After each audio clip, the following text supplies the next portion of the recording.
Հայաստանում բույսերի ներմուծման և կլիմայավարժեցման աշխատանքները ղեկավարում և համակարգում է Հայաստանի Հանրապետության Գիտությունների ազգային ակադեմիայի Բուսաբանության ինստիտուտին կից Երևանի բուսաբանական այգին, իր Վանաձորի և Սևանի բաժանմունքներով։ Այստեղ ստեղծվում և ուսումնասիրվում են համաշխարհային ֆլորայի բազմազանությունը ներկայացնող բուսաբանական հավաքածուներ, հերբարիումներ։ Հայտնի կոմպոզիտոր Էդգար Հովհաննիսյանի դստեր մասնագիտությունը ոչ մի առնչություն չունի ոչ երաժշտության, ոչ էլ առհասարակ արվեստի հետ։ Մարինե Հովհաննիսյանը բուսաբան է, մեր երկրում գիտության այդ ճյուղի լավագույն ներկայացուցիչներից մեկը, որն արդեն 40 տարի է, ինչ աշխատում է Հայաստանի Հանրապետության Գիտությունների ազգային ակադեմիայի Բուսաբանության ինստիտուտի հերբարիումում։ Հիմա մենք գտնվում ենք Բուսաբանության ինստիտուտի հերբարիումում, այսինքն բուսապահոցում, ոնց որ ասում են հայերեն, բայց դուրս չի գալիս։ Այս սրահում գտնվում է Հայաստանի ֆլորայի հերբարիումը, 185,000 թերթ այստեղ պահում, եւ այդ միակ հերբարիումն է Հայաստանում, որը լիովին արտացոլում է Հայաստանի ֆլորայի տեսակների կազմը, նրանց տարածվածությունը Հայաստանում, նրանց էկոլոգիան եւ հանդիսանում է ամեն ձևի ինֆորմացիայի աղբյուր բոլոր բուսաբանական հետազոտությունների համար։ Հերբարիումը այն թերթը էս է, այսինքն բույսը տափականում է, չորացվում է, պիտակավորվում է եւ անպայման որոշվում է, որից հետո կարվում է թերթը եւ այսպես կարող է պահվի դարերով։ Եթե նորմալ պայմաններ են, դարերով պահվում է։ Դե ամենահին հերբարիումները հայտնի են երևի 17-րդ դարից։ Ի տարբերություն Փարիզի, Վիեննայի և Սանկտ Պետերբուրգի հերբարիումների, որոնք շատ ավելի հին են և ունեն 5-ից 6 միլիոն նմուշ, Երևանի հերբարիումը հիմնադրվել է խորհրդային տարիներին, 1925 թվականին նախկին սպա ռուս գիտնական Ալեքսանդր Շելկովնիկովի նախաձեռնությամբ։ Նրա հայրը ցարական Ռուսաստանի բանակի գեներալ էր, ինքն էր աֆիցեր, բայց շուտ թողեց այդ գործը եւ անցավ կենսաբանական հավաքների, ոչ միայն բուսաբանական, նույնպես կենդանաբանական։ Եվ այդ նրա հավաքները հիմքն են հանդիսացել այս հերբարիումի։ Հետագայում իրենց մեծ ավանդն են բերել հայ նշանավոր բուսաբաններ պրոֆեսոր Ալեքսանդր Մելիքյանն ու ակադեմիկոս Արմեն Թախտաջյանը։ Հենց նրանց սանն ու նրանց գործի շարունակողն է Մարինե Հովհաննիսյանը։ Ակադեմիկոս Արմեն Թախտաջյանը համարվում է 20-րդ դարի ամենամեծ բուսաբանը աշխարհում։ Համաշխարհային ճանաչում ուներ եւ մենք շատ երջանիկ ենք, որ ինքը մեր բաժնի հիմնադիրն էր։ Մենք բոլորս իր աշակերտներն ենք։ Մեր բոլոր նվաճումները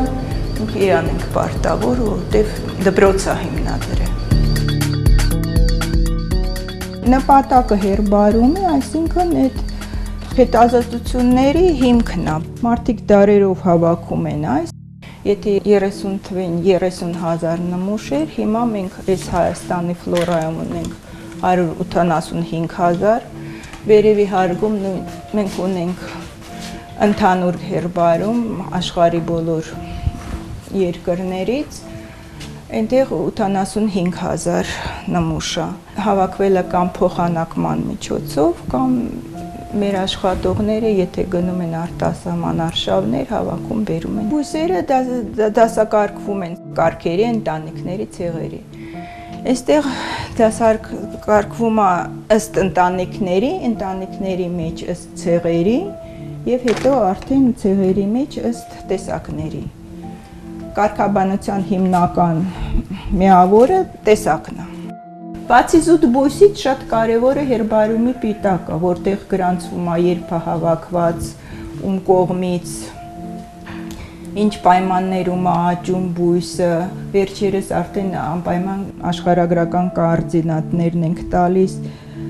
եւ այդ պիտակը արդեն պարունակում է ինֆորմացիա նրանց տարածվածության եւ էկոլոգիայի մասին։ Մինչեւ որ վերջնականորեն պահվելը բույսը կարվում է եւ մեր մոտ ստանում է ինվենտար համար։ Լատիներեն էին գրում իրանց պիտակները, այդ հին սերունդը։ Սովետական շրջանում ռուսերեն էր, մենք էլ հիմա հիմնականում ռուսերեն ենք շարունակում կամ անգլերեն։ Հերբարիումը պահվում է այսպես տարակներում, այս հին օրինակի են, ժամանակակիցները լրիվ ուրիշ ձև են, հերմետիկ են, միջատներից պահելու համար։ Դե մեր այս վիճակն է։ Միջատներից որոշ չափով պահպանելու համար պահում ենք այս ցելոֆանի տոպրակների մեջ, ըստ դասակարգման են տեղավորված։ Ժամանակ առ ժամանակ միջատներից ազատվելուց համար մենք սառացնում ենք հերբարիումը, բայց կարող է նորից վարակվի, ինձ որ շարունակ գործ է։ Այս մի պահարանում ռոզացիա ընտանիքի կրատեղուս ցեղն է տեղավորված, շատ մեծ ու դժվար ցեղ է Հայաստանում, շատ է, 20 տեսակից ավել է։ Այստեղ Հայաստանի ֆլորայի հավաքածուն է։ Հայաստանում կա։ Ալոչ, ես հաստատ չեմ հիշում, մասնագետ չեմ այս ցեղի, բայց ինչքան հիշում ենք, մի 25 տեսակ է Հայաստանում եւ շատ դժվար էր նրանց տարբերել, դե տարբեր տաքսոնոմիական հատկանիշներ կան։ Տերևները, ծաղիկը, պտուղը, սերմերի քանակը, ըստ այդ հատկանիշների մեր մասնագետը Սարգսյան Մերինեն հայտնաբերել է մի քանի տեսակ էլ ինքն է նկարագրել, որ պետգիտության համար նոր տեսակ։ Ամեն ձևի ուսումնասիրությունը սկսվում է դասակարգումից, մենք պիտի իմանանք ինչ տեսակի հետ ենք աշխատում։ Կենսաֆիզիկա, կենսաքիմիա, մեկը պիտի օբյեկտը իմանանք ինչ է։ Մենք զբաղվում ենք Հայաստանի ֆլորայի ինվենտարիզացիայով։ Մենք գրել ենք 11 հատոր Հայաստանի ֆլորա, որի մեջ 3600 տեսակ է։ Քանի որ մեր Հայաստանի տարածքը 30,000 քառակուսի կիլոմետր, այդ շատ է, ըստ քառակուսի կիլոմետրի այդ բավական մեծ քանակ է, որտեղ ամբողջ Կովկասում համարվում է 6-7,000 տեսակ։ Իսկ այդ մեր փոքր Հայաստանում բավական շատ է։ Եվ այդ վերջը չի, մենք Հայաստանի ֆլորան ավարտել ենք, հիմա աշխատում ենք որպես կրճատ վարիանտ եւ վերանայված վարիանտ Հայաստանի բույսերի որոշիչի վրա։ Այս վերջի 15 տարվա մեջ մենք հայտնաբերել ենք 40 նոր տեսակ արդեն, որոնց մեջ համ Հայաստանի համար նոր տեսակներ են, համ մոտավորապես կեսը գիտության համար նոր տեսակներ են։ Հայաստանը համարվում է բավականին լավ Կովկասի համար ուսումնասիրված տարածք, բայց միևնույնն է ամեն տարի նորություններ ենք հայտնաբերում։ Հերբարիումի կարևորությունը դրա մեջ է, որ դա հանդիսանում է բոլոր ձևի բուսաբանական հետազոտությունների հիմքը։ Հիմա ես ցույց կտամ բույսերը ոնց են կարվում վերջնական պահելուց առաջ։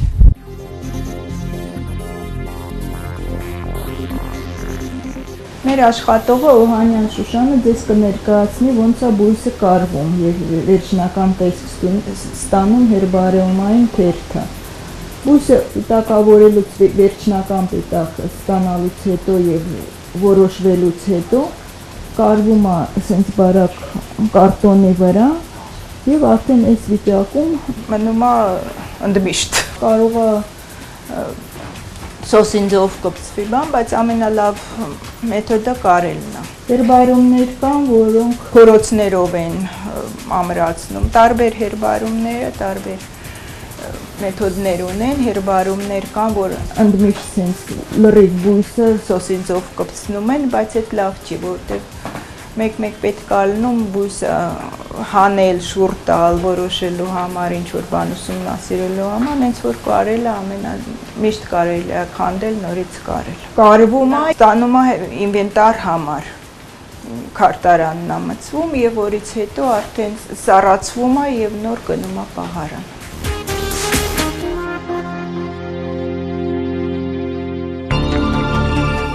Այս սառանարաններում սառեցնում ենք բույսերը միջատներից ազատվելու համար, ասենց տոպրակներով դնում ենք եւ պահվում է մի 10-12 օր -20 աստիճանը։ Հանում ենք, դնում ենք տեղը, ուրիշ բարձան ենք դնում։ Ուսից շարունակ process է։ Անպայման սառացվում են նոր բույսերը դնելուց առաջ, որ ազատվենք դաշտից բերած միջատներից։ Առաջ հերբարիումը պահում էինք նավթալինով, դա բավական լավ էր օգնում, բայց հիմա չի թույլատրվում, առաջինը կանցերոգեն է, նավթալինը, ժամանակակից նյութերը, պիրիտրոիդները շատ թանկ են։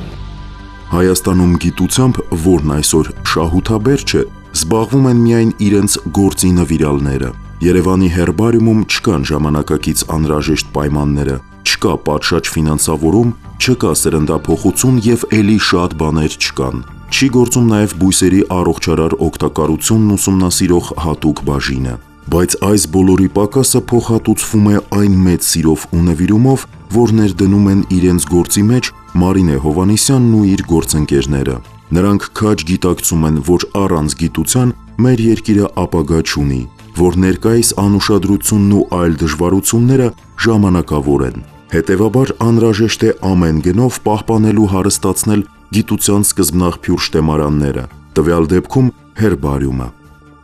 Հիմա ես ցույց կտամ բույսերի որոշման process-ը։ Սոխի տեսակ է, ես ենթադրում եմ, որ վերջերս նկարագրված նոր տեսակ է, դեռ չեն որոշել։ Որոշման ընթացքում մենք օգտագործում ենք բազմաթիվ գրականություն, անպայման այստեղ ներկայացված են մի քանի ֆլորա, Flora SSR, Flora of Turkey, Flora Կավկազը Գրոսհեյմի, վերջերս հրատարակվում է Conspect Flora Կավկազը եւ Իրանի ֆլորան։ Այս վերջերս լույս տեսած մենագրությունը Իրանի սոխազգիների վերաբերյալ, որտեղ որ այս տեսակը նկարագրված է։ Ենթադրում եմ, որ այս նույնն է, մանրադիտակով ուսումնասիրվում է եւ ամեն մի խումբը իր տաքսոնոմիական հատկանիշներ ունի, որոնք որ կարեւոր են տվյալ խմբի համար։ Սոխերի համար օրինակ ծաղկի կազմվածքն է շատ կարեւոր եւ սոխուկը։ Եթե ծաղիկը կա, արդեն կարող եք ասեք, որ լրիվ բույսը նույնիսկ եթե չլինի, կարելի է որոշել։ Շատ կարևոր է բույսը հավաքելու ժամանակ լրիվ բույսը հավաքել եւ ծաղկման կամ պտղաբրման շրջանում։ Դեռ ես թրջել եմ ծաղիկը, որ լավ երևա հատկանիշները նախորդ թրջել եմ։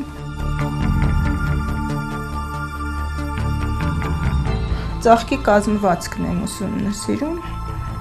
եւ համեմատում եմ այս նկարների եւ նկարագրության հետ։ Եթե համընկնում է, ուրեմն որոշում եմ որպես այսինչ տեսակ։ Այո, այս նոր նկարագրված ալիում ալեկի տեսակն է, որը որ այս մենագրության մեջ է նկարագրված։ Մեր Հայաստանի ֆլորայում չկա, նորը հայտնաբերվել, դրան այդ դուրս գալուց հետո է հայտնաբերվել։ Տարածված է Մեղրի շրջանում եւ հարակից Իրանի Ղարադակ լեռնաշղթայում։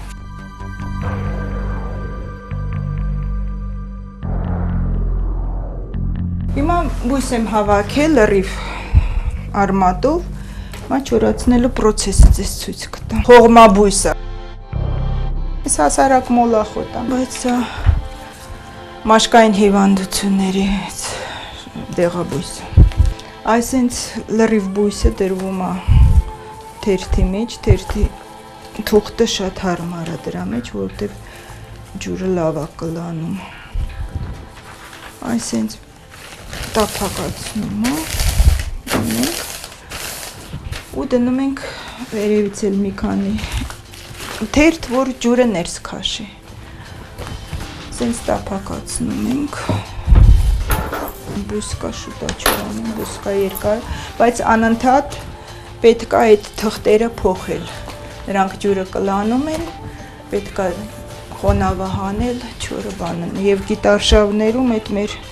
ջողքն է, որովհետև օրինակ կենթանաբանները ցերեկը աշխատում են, երեկոյան արդեն հանգստանում։ Մենք գործը տուն գալուց հետո է սկսվում,